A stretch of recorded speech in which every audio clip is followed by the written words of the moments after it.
Hey, peace, world. Thanks for pressing play on another Pay Me No Mind sports and entertainment video. Some more bite down boxing talk. Uh, I wanted to speak on Claressa again, a couple of days later, so on and so forth. Uh, you probably already seen it this weekend. I was trying to get out to Chicago to check out the Zone Matchroom show with Usyk, Alexander Usyk's move to heavyweight.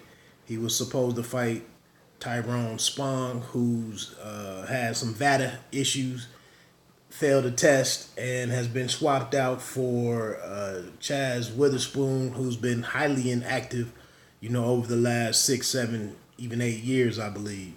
So I think maybe fighting once a year, once every year and a half or something. Okay, definitely, puts a takes that down a peg in terms of anticipation and whatnot. Bivol and Lennon Castillo, I believe, is the co-main event. Bunch of Ohio brothers on there fighting. So, it remains to be seen whether or not I get out to that or not.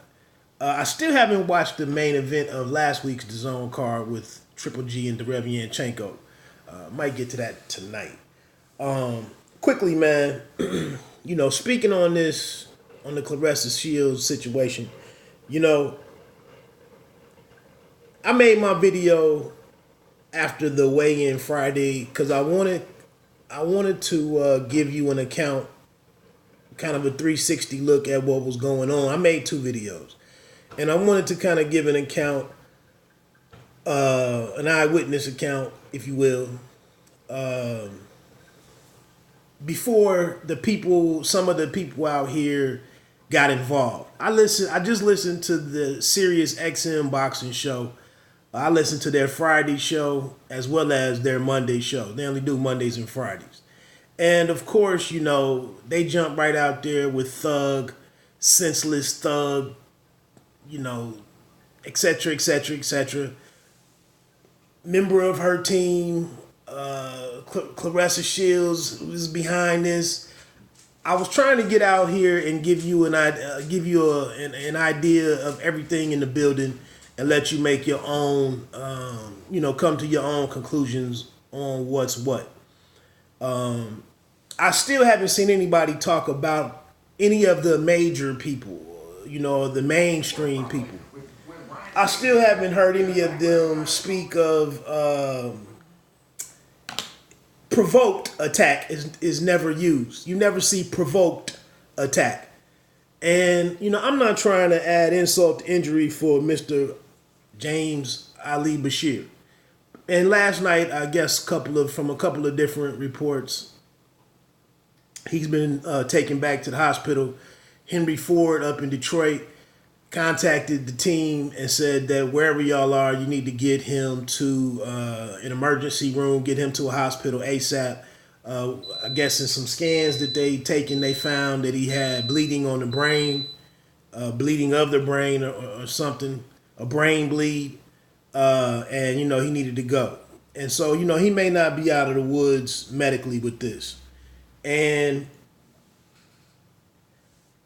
I mean, it goes without saying that it is disgusting. It was a heinous act for this man to be handled like that. Despite the fact of whatever he was saying or doing, he could have been confronted. He could have been pushed. He could have been given a warning, that, hey, bro, this either ends now or you're going to have crazy problems. It was none of that. The funny thing is, though,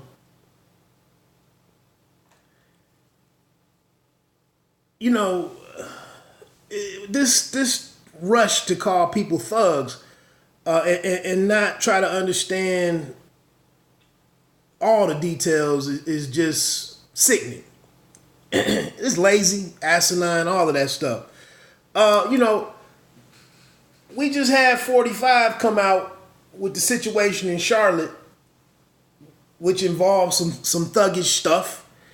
And 45 comes out and says, well, it was good men, it's good people on both of those sides. I could have come out of this situation and said, well, Ali Bashir and the guy who hit him, they're really both good men. There's good in both of those guys. But what do we do? Remember when the older man struck the brother that went to the presidential rally before the election when he went to Donald Trump's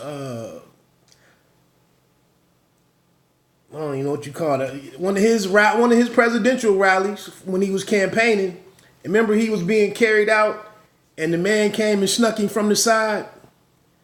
And afterwards they shook hands and whatever after the whole situation. Months later. So, thuggish stuff isn't just. It's just not limited to the people in Flint. It's just not limited to people in Shields' camp. Like I said, man, the one disgusting thing about it is two disgusting things. James Ali Bashir did not have to explode the way that he did because he was told, however he was told. If she said, get the F out of here, back the F up, fall back, get out of here, scram it, no matter how disrespectful she may have spoken to him, he could have made a decision to handle it differently. And he could have stood his ground and walked away. It was a lot of different ways to handle it from there. And then the brother, allegedly, I don't know if that's been confirmed or not. He definitely, like I said, he could have confronted him. He could have shoved him. He could have done a lot of stuff. But this is the decision making that happens, in certain areas.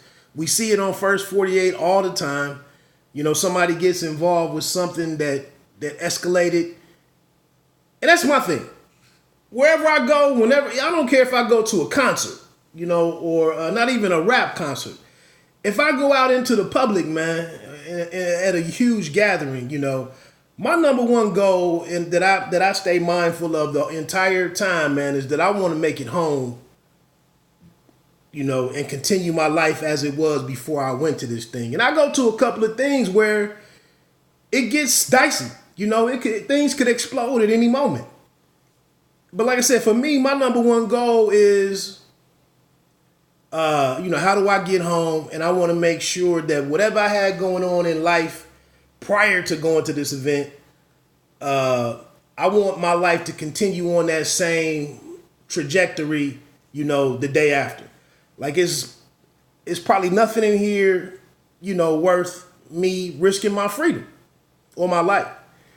And, and to the dude who threw the punch, Artist Mac, I think is the name, her brother. And there's comedians out there that have made this joke or made jokes on it and whatnot. But, he is sitting there listening to his sister be disrespected at a completely unacceptable, in a completely unacceptable manner. But he didn't have the restraint, the humility, the self-control and the awareness, to put some of that aside and think that through and act differently. And, here it is now, whether you want to blame this on Clarissa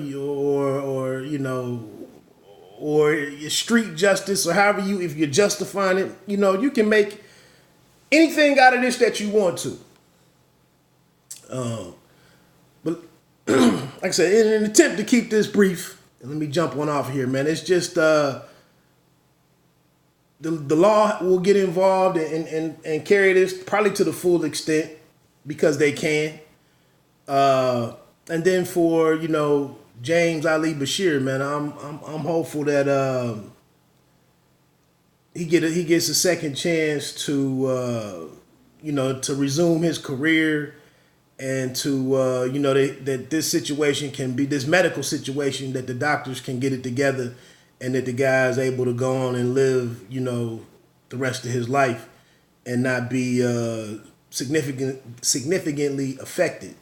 But like I said, man, my goal was to give you an account of what was going on in that situation beforehand, and kind of the after the moments after. And I guess lastly, and I mentioned this with the people, the promoter, her business manager, Mark Taffet. Excuse me.